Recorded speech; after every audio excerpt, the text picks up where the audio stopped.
Mėgstate duoną? Nebejoju. Spauskite like, rašykite komentare daugiau sveikų receptų ir nepamirškit pasidalinti su draugais, nes šis receptas nustebins jūs tikrai. Be miltų, be cukraus, be glitimo, daug baltymų, daug skaidulų, pagaminta labai paprastai, labai skaniai ir tikrai patiks ir mažiems ir dideliems šeimos nariams. Jums reikės tiesiog užmerkti raudonuosius lęšius, gali būti su karštu vandeniu užmerkta apie 80 laipsnių temperatūros, tai reikės tik tai 4 valandas pamirkyti.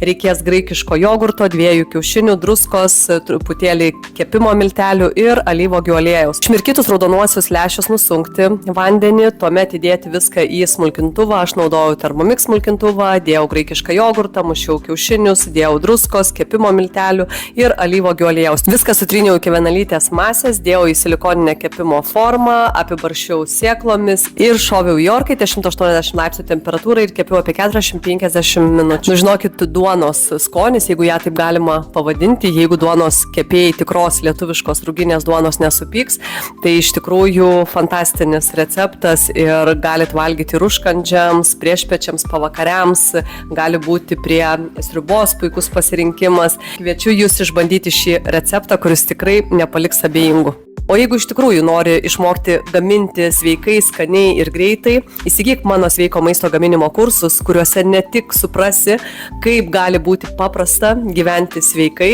ir valgyti skaniai, ir išmoksi ne tik tai sveiko maisto gaminimo paslapčių, bet kartu ir mitybos esminių principų.